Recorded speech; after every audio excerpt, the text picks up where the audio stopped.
Muy buenas noches para todos los presentes y para las personas que nos ven en el video de YouTube. Mi nombre es Jaime Hernández Andrade, residente de neurocirugía de la Universidad de Cartagena de segundo año. El día de hoy, empezando con el módulo de columna, como nos relataba la doctora, vamos a empezar a hablar de la anatomía de la columna cervical. En esta es importante conocerla a detalle y conocer sus principios básicos, ya que nosotros como neurocirujanos y los cirujanos de columna, que bien sean ortopedistas o neurocirujanos, para realizar abordajes quirúrgicos y llevar a cabo una técnica adecuada, pues deben conocer muy bien todos estos detalles para obtener los mejores resultados. En esta presentación vamos a hablar de la osteología, ligamentos y músculos principalmente, y también vamos a mencionar algunas estructuras neurovasculares que también están asociadas. Dentro de la anatomía de la columna debemos conocer nosotros que en el estado gestacional la columna vertebral va a tener una figura relacionada con una curvatura primaria. Esa curvatura primaria va a tener entonces una forma convexa hacia posterior y cóncava hacia anterior, pero inmediatamente se da el nacimiento con la elevación de la cabeza y con la bipedestación a medida que se da el crecimiento. Esas curvaturas sufren modificaciones y entonces tenemos, por la elevación de la cabeza a nivel cervical, se va a dar el desarrollo de una curvatura secundaria, la cual conocemos como la lordosis cervical, al igual que la lordosis lumbar, ¿sí? Conservándose la curvatura primaria en cifosis dorsal y sacra, ¿sí? Acá en esta imagen de la izquierda podemos ver nosotros una imagen de cómo son esas curvaturas en la columna de un bebé de 3 meses, ¿sí? Acá en la imagen E, una columna de un bebé de 10 meses, y en la imagen D, ya finalmente cómo se dan esas curvaturas normales en un adulto a medida que se va dando el desarrollo y a medida que se va dando la elevación de la cabeza, de la cual vamos a ver ahorita esa importante función de la columna cervical, y también en la bipestación esa lordosis lumbar fisiológica también. No podemos empezar a hablar de la columna cervical sin mencionar el hueso occipital, ya que es allí donde parte esa funcionalidad de la que vimos hablando, de esa elevación de la cabeza, de esa mirada horizontal, o esa mirada al horizonte en la unión cráneo cervical u occipito cervical. Y en esta, pues, es importante mencionar el hueso occipital, el cual va a tener entonces eh, unos límites a través de los que vamos a tener la sutura landoidea, ¿sí? Que va a hacer la separación entre el occipital y el parietal, y la sutura occipitomastoidea, que nos va a separar de la porción mastoidea del temporal. A su vez, el hueso occipital tiene una prominencia conocida como prominencia occipital externa, donde su porción más externa o más posterior va a ser el íneo, ¿sí? Como comúnmente se conoce. A partir de esa prominencia occipital externa vamos a tener nosotros unas líneas que van a proyectarse hacia lateral, que es la línea nucal superior, y vamos a tener también una línea nucal inferior, ¿sí? Que va a estar también en relación con la inserción de los músculos suboccipitales y músculos del cuello, que van a ser importantísimos para las funciones que va a desempeñar esta columna cervical. También es importante mencionar que en la porción interna de la prominencia occipital externa vamos a encontrar nosotros lo que es en la confluencia de los senos, ¿sí? En la cual pues hay que tener muy presente a la hora de algún tipo, digamos, de abordar este nivel o fijaciones, por ejemplo, las occipitos cervicales, para través de las cuales vamos a tener nosotros un campo de seguridad hacia inferior a esa prominencia occipital externa, y hacia medial, donde vamos a tener el máximo grosor de esa porción del occipital, ¿sí? Importante también mencionar acá, a nivel basal, vamos a tener lo que es el foramen magno, ese foramen magno con una porción anterior conocida como bastion y una porción posterior conocida como pistion, donde vamos a tener el paso de el bulbo raquídeo a pasar a médula espinal, y a nivel lateral, donde vamos a tener los cóndilos occipitales, ¿sí? Y la prominencia o el canal condilar. Importantes estas estructuras acá para la articulación occipito-cervical, como vamos a estar viendo. Entonces acá lo que les mencionaba, esa articulación occipito-cervical es sumamente importante para, no solamente para la rotación del cuello, se dice que esa rotación del cuello y de la cabeza va a estar dada en el 50% por la articulación occipito-cervical, y es la que nos va a permitir, a través de una fuerza de tensión que vamos a estar viendo, mantener esa mirada fisiológica al horizonte. Y para eso tenemos nosotros un punto de máxima carga a nivel encefálico, el cual nosotros vamos a estar midiendo desde el nasion hasta el ilium. Trazamos una línea y en un punto medio vamos a tener el punto de máxima carga a nivel encefálico, ¿sí? Hay estudios que lo han definido ya y lo han puesto a nivel posterior de la silla turca, como vamos a estar viendo, y 2 centímetros superior al conducto auditivo externo. Y es importante mencionarlo para algo que vamos a ver ahorita de cómo es que se sostiene, o cómo ese nivel encefálico tiene un equilibrio y cómo se mantiene la mirada horizontal. Acá tenemos unos estudios que se han reportado por algunos autores, donde ellos muestran la evolución de la posición del foramen magno en los primates, y muestran cómo, a medida que se va desarrollando, digamos, esa bipedestación, finalmente finalizando en el Homo sapiens, vemos cómo el foramen magno va ascendiendo o va desarrollándose hacia anterior, formando o dejando mayor espacio a nivel del hueso occipital con la línea nucal inferior y superior, la cual va a dar mucho más campo a esos músculos suboccipitales que nos van a ayudar a esa elevación de la cabeza y a ese mantenimiento de la mirada al horizonte, para la cual es pues muy fundamental esta articulación.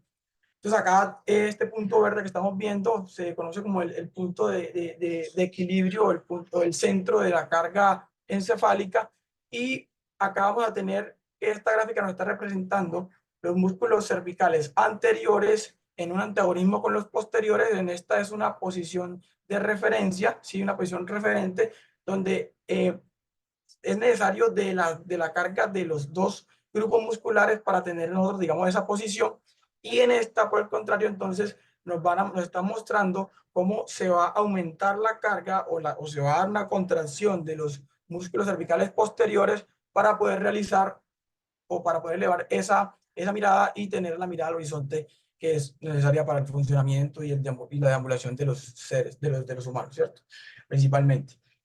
En ese orden de ideas, tenemos nosotros que la porción superior de la columna cervical, o esa unión occipito-cervical, va a funcionar como un péndulo invertido, ¿sí? Y acá vemos cómo se da esa representación.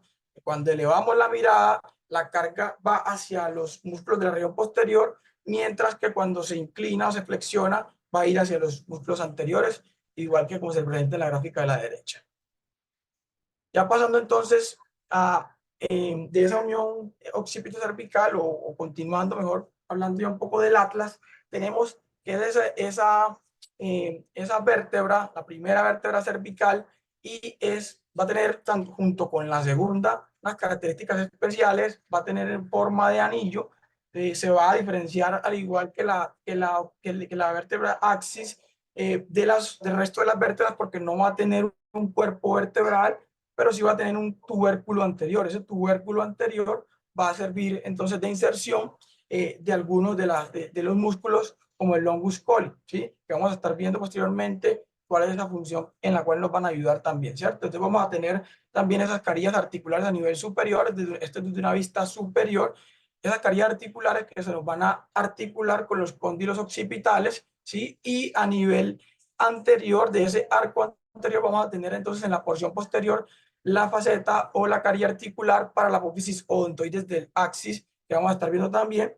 De igual forma vamos a tener un tubérculo posterior, cual va también a servir de inserción muscular, igual que el arco posterior y el foramen transverso, por el cual vamos a tener el paso entonces de las arterias vertebrales, como lo vamos a estar viendo también. Importante mencionar acá el ligamento transverso, que va a partir entonces de la cara interna de las masas laterales de atlas, y va a hacer entonces ese refuerzo de esa articulación atlantoaxial, ¿sí? En el punto de la articulación con la apófisis odontoides, y ese ligamento transverso se va a constituir como la estructura de mayor refuerzo o mayor protección de esa articulación atlantoaxial, ¿sí? De igual forma, vamos a estar viendo entonces la vértebra C2 o axis, la cual entonces va a tener mucha similitud digamos, con Atlas, exceptuando, pues, similitud en cuanto a que tampoco tienen un cuerpo vertebral definido, ¿sí? Pero va a diferenciarse entonces por la apófisis odontoides en su porción anterior, que es la que estamos viendo que se articulaba con Atlas, y se va a diferenciar también porque ya ella sí va a tener una apófisis espinosa, ¿sí? Pues, diferente a Atlas que tiene un tubérculo posterior también, ¿sí?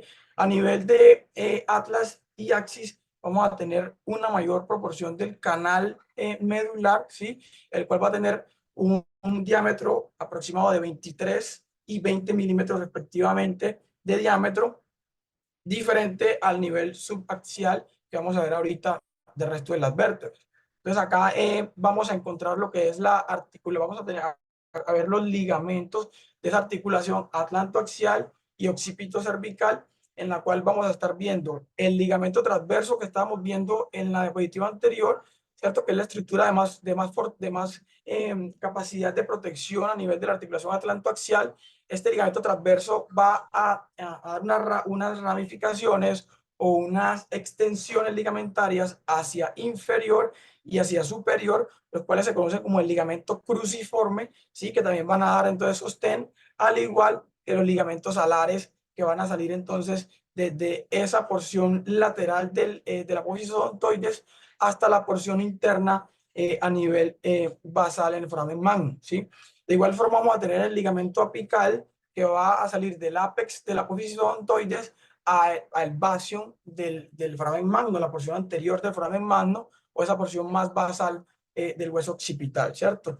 De igual forma, a este nivel vamos a tener entonces lo que es la membrana tectorial. Esa membrana tectorial va a ser entonces una prolongación del ligamento longitudinal posterior. Acá estamos dentro del canal, ¿sí? Y ella va a estar haciendo un ascenso. Cuando pasamos de Atlas y Axis, ya deja de llamarse ligamento longitudinal posterior y se convierte en membrana tectorial, que va a tener entonces una función protectora a este nivel, ¿sí? Acá es importante mencionar en este punto de la articulación atlantoaxial en el canal medular la regla de los tercios de Steele. ¿Esta en qué consiste? A nivel de C2 sobre todo, se dice que nosotros tenemos un diámetro entre 20 y 30 milímetros, ¿sí? Del canal, teniendo en cuenta, digamos, si fuera 3 centímetros, 30 milímetros del canal, vamos a tener que un tercio va a estar ocupado por la médula espinal, otro tercio va a estar ocupado por la apófisis odontoides y las estructuras capsuloligamentarias, y el tercio restante va a estar ocupado por liquencefalorraquídeo, y va a ser ese tercio que va a estar, o ese espacio que va a tener ahí la médula cuando tengamos un evento compresivo a este nivel.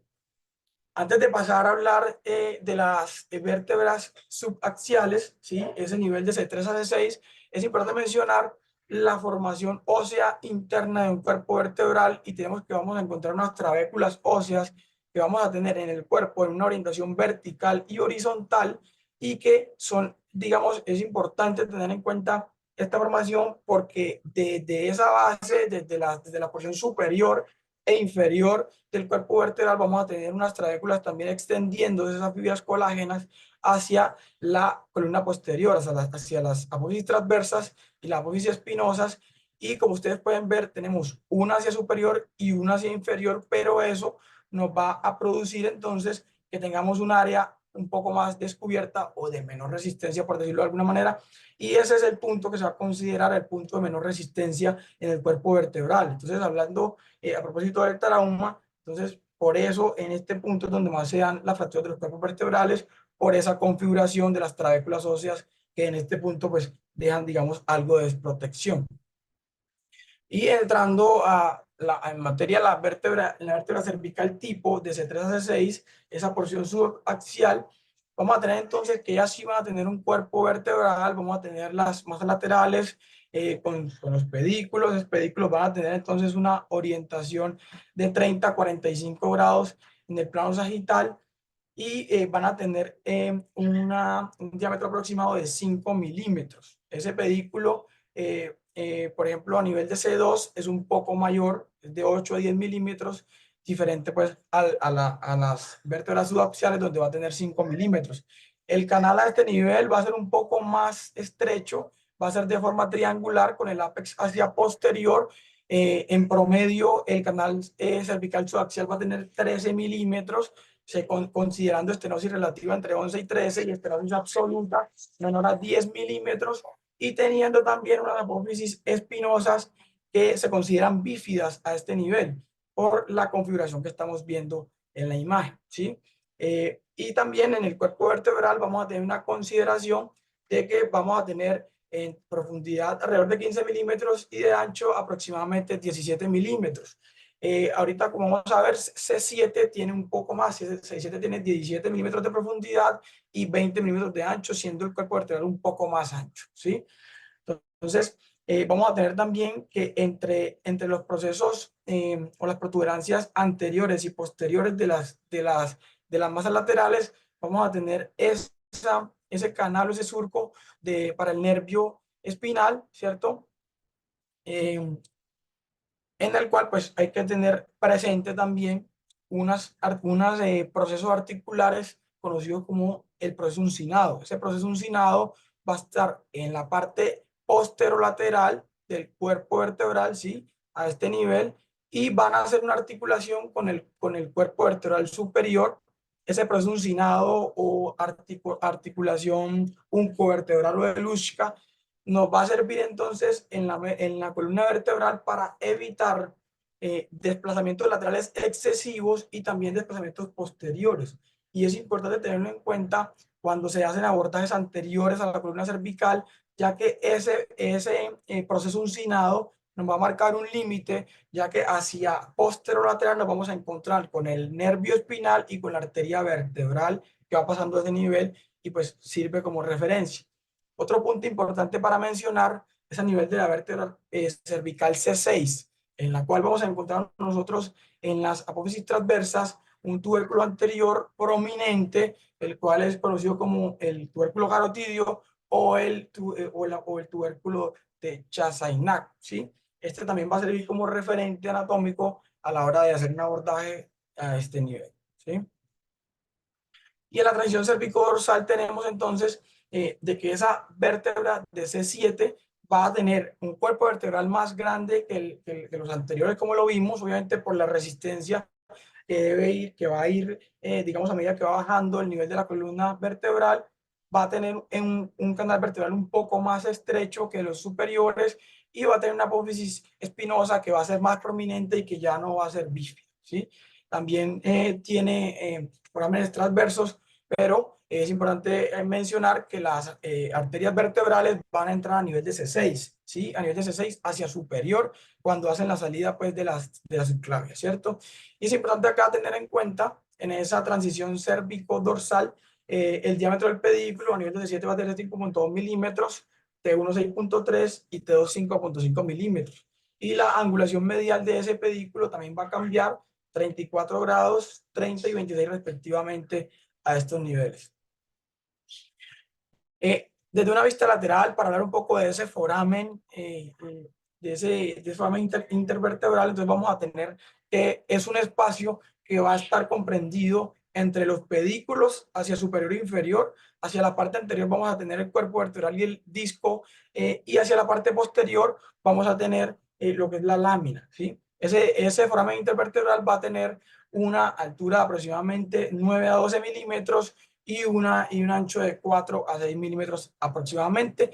Va a contener el paso en la porción más inferior del nervio espinal, y en la porción más superior va a contener grasa y vénulas, ¿sí?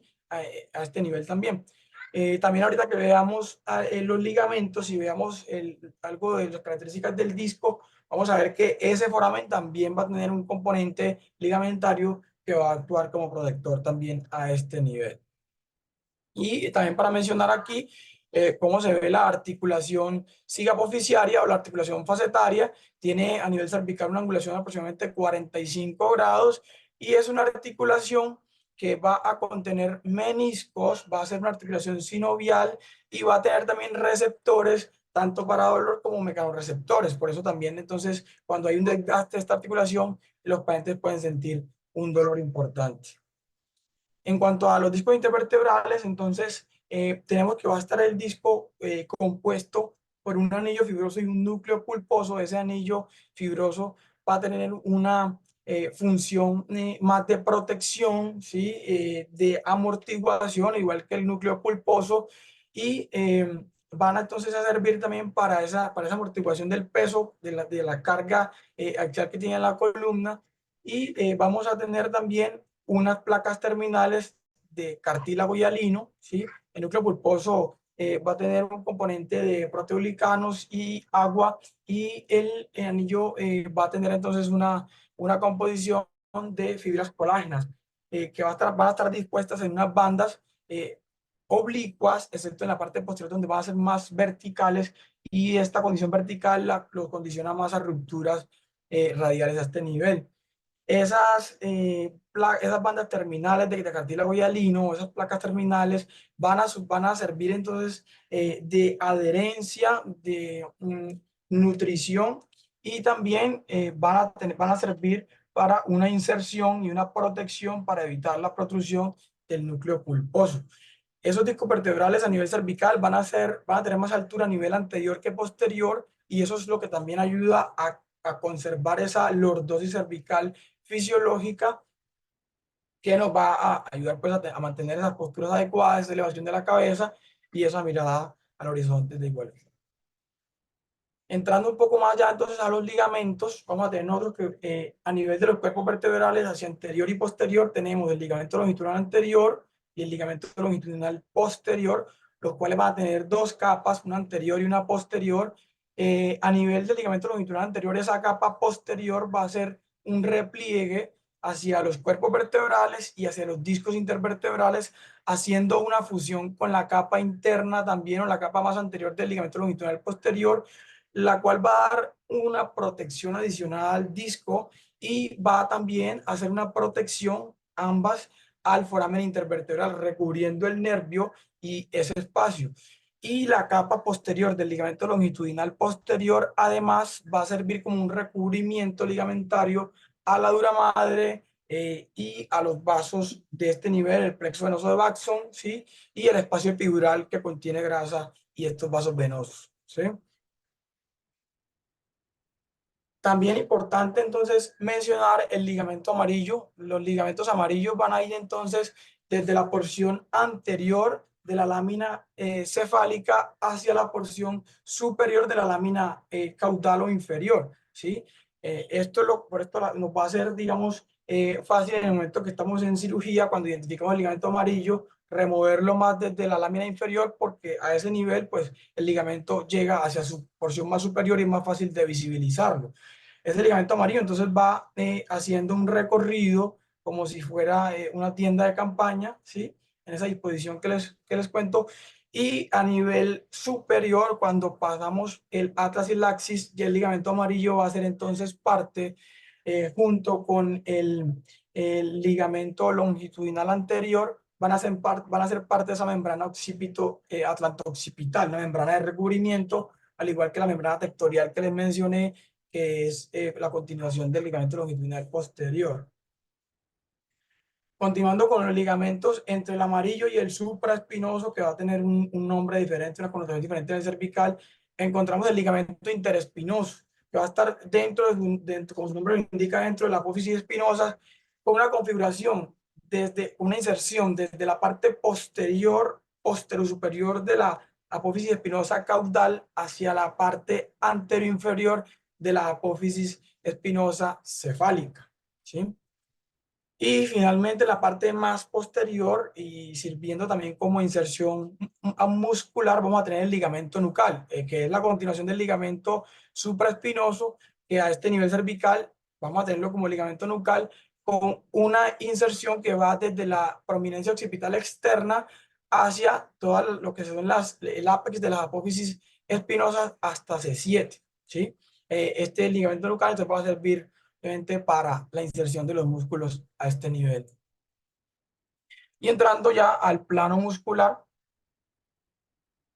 vamos a tener entonces que vamos a encontrarnos con un grupo muscular posterior, intermedio o anterolateral, y un grupo muscular más anterior y prevertebral, ¿sí? Además de los del grupo muscular suboccipital. En el grupo muscular posterior, en la parte superficial nos vamos a encontrar con el trapecio. Ese trapecio entonces va a tener una inserción desde la prominencia occipital externa, ligamento nucal, va a bajar hasta la apófisis espinosa de T12 y va a tener una inserción también a nivel de la espina de la escápula, la porción lateral del acromion, ¿sí? Y de la clavícula, para hacer ese recubrimiento en su porción más posterior, inervado por el espinal, por el nervio espinal accesorio, y nos da pues una función de elevación, depresión y aducción de las escápulas. Ya en el plano del grupo intermedio nos vamos a encontrar con los esplenios, el esplenio del cuello y el esplenio de la cabeza. El esplenio de la cabeza va a tener un origen desde C7 hasta T3 y va a subir hasta insertarse en parte del ligamento nucal y en la porción basal del hueso occipital.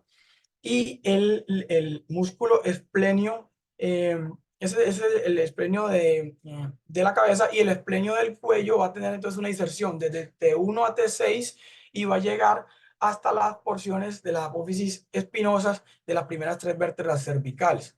Entonces, esplenios nos van a servir entonces para la extensión del cuello también en su mayoría.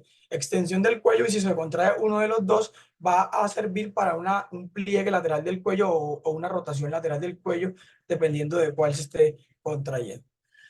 Dentro de los grupos profundos posteriores, entonces encontramos los erectores de la columna. Esos erectores de la columna tendremos unos erectores superficiales y unos erectores profundos. Dentro de los erectores superficiales, desde lateral hacia medial, vamos a encontrar lo que son el iliocostal cervical, el longuísimo de la cabeza, longuísimo del cuello y el espinal cervical. Ellos van a tener algo en particular, es que van a estar, digamos, en toda la extensión de la columna, y van a cambiar, digamos, el apellido dependiendo de donde se encuentren ubicados. Y tenemos entonces los erectores de la columna profundos, que son llamados transversos espinales, dentro de los cuales vamos a tener también desde lateral hasta medial lo que son los semiespinales, los rotadores y los multífidos. Ellos van a ir entonces desde una inserción desde la apófisis transversa hasta las apófisis espinosas a nivel de la columna vertebral. Pasando entonces a los músculos suboccipitales, acá pues vamos a tener que tienen una importancia asociada a la extensión también y a esa mirada horizontal, como les mencionaba en un principio. Tenemos el recto de la cabeza posterior menor, el cual va a ir entonces desde el tubérculo posterior del atlas hasta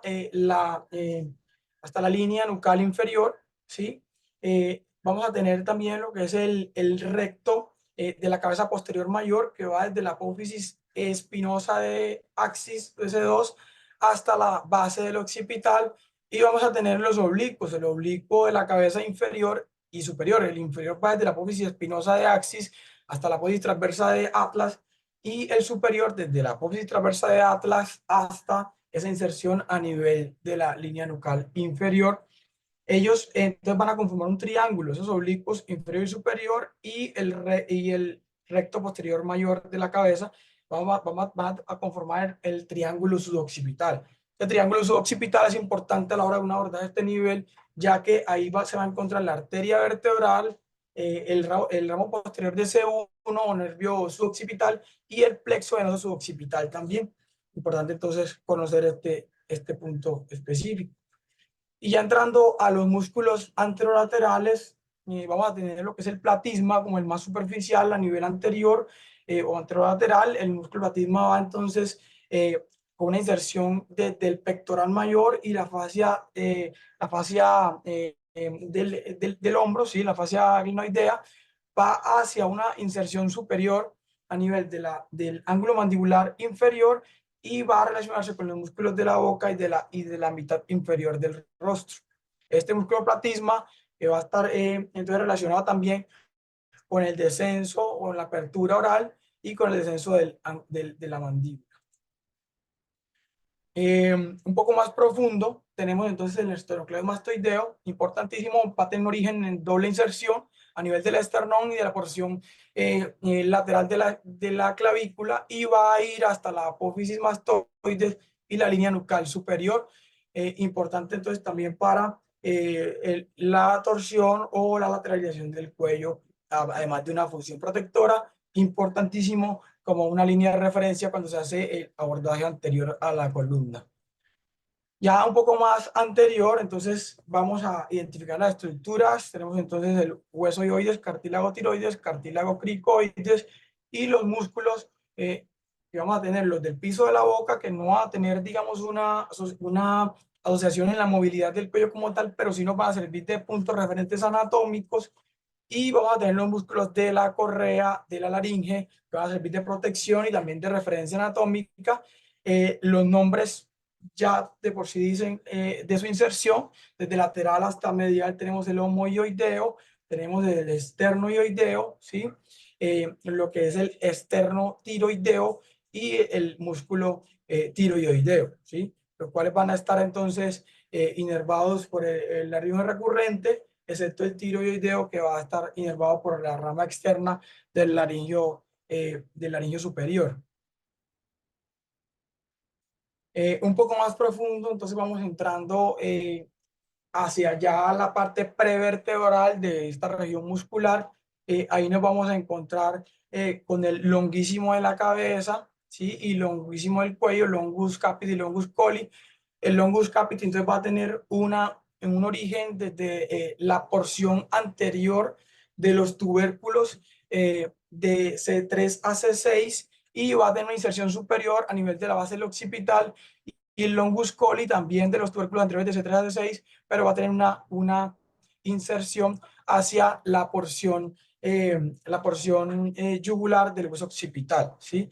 Entonces van a servir de protección también, sobre todo para el plexo cervical, al igual que los escalenos anterior y medios, por donde va saliendo el plexo, y también nos va a servir entonces como una referencia anatómica cuando ya estamos en el plano prevertebral en un abordaje anterior. De igual forma es importante mencionar algunos triángulos del cuello. Ya estamos para terminar. Triángulo posterior, triángulo anterior, el cual va a tener unas subdivisiones. Importante tener en cuenta el triángulo carotidio, ¿sí? Y el triángulo posterior, que el músculo o el vientre superior del homoideo nos va a hacer una división en superior e inferior, ¿sí? Voy a dar un poco más rápido acá. Ya para terminar, entonces tenemos las fascias, la superficial, que es la que va a estar recubriendo el platisma, recubriendo yugular externa y nervios sensoriales cutáneos. Dentro de la profunda tenemos una externa que nos recubre el trapecio, el triángulo posterior y el esternocleidomastoideo. Una intermedia que es la que va a cubrir los músculos asociados a ioides y las vísceras como tal, tiroides, laringe, tráquea, faringe y esófago. Y ya la fascia prevertebral, que va a tener una prolongación, que es la vena carotidia, que envuelve carótida, vena yugular interna y vago, y ya finalmente en la porción de los músculos posteriores para llegar a esa zona vertebral. Acá es solamente para mostrar las estructuras nerviosas que tenemos. Importante mencionar que esos nervios a este nivel van saliendo. Tenemos 8 nervios, pero solamente tenemos 7 vértebras cervicales. Por lo tanto, los primeros 7 van a salir por encima de su nivel cervical, excepto entonces C8, que ya va a salir por debajo de C7, por lo cual solamente son 7 vértebras cervicales, ¿cierto?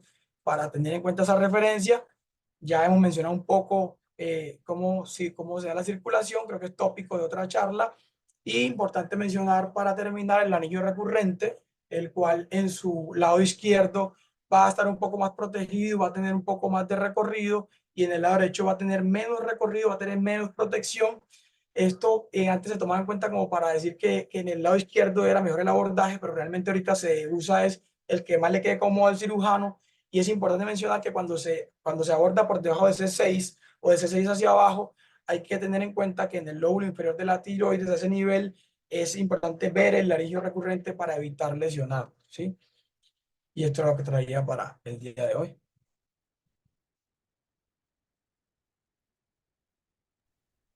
Muchas gracias, doctor Jaime. Algunos aportes, inquietudes de los docentes invitados o de los residentes.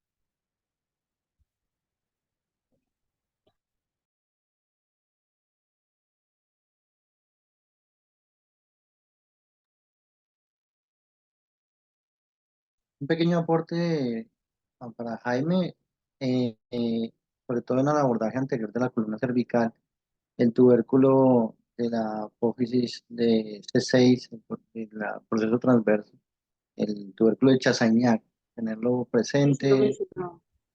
Sí, perdón, entonces Está muy interesante. bueno, para tenerlo presente en el abordaje.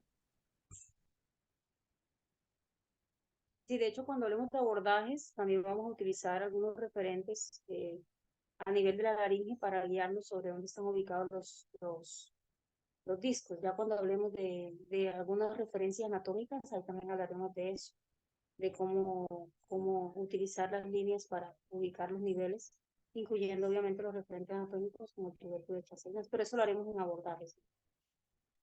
Yo pienso que desde el punto de vista general, pues tuviste una muy buena revisión, Jaime. Hablaste de los detalles anatómicos, porque a veces uno en cirugía son esos detalles anatómicos los que nos orientan.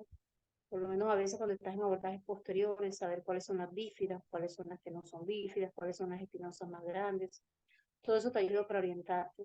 En un momento dado, y las angulaciones para ubicar la vertebral, sobre todo los que hacen abordajes instrumentados, donde obviamente tienes que tratar de evitar ante todo entrar al canal cuando haces, por ejemplo, un abordaje transfacetario. Entonces ahí se toca que ellos tengan todas esas angulaciones muy claras.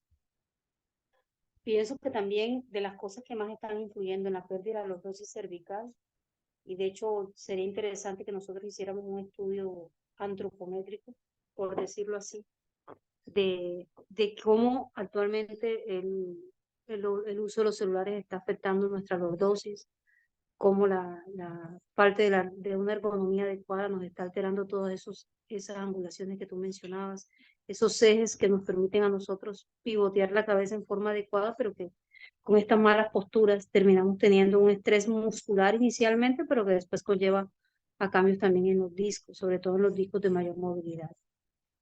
Entonces, pienso que estos Ya no detalles ganaron, anatómicos son importantes. ya no ganaron. ¿Qué Hay un pasó? estudio, yo hice una revisión hace poco.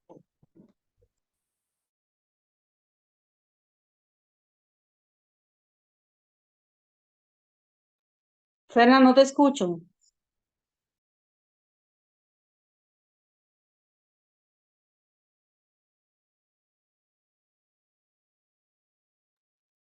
¿Alguien escucha? Yo no escucho a Fernando. No, doctora, tiene el doctor Ponce el micrófono apagado. Doctor Ponce, tienes el micrófono apagado, por favor.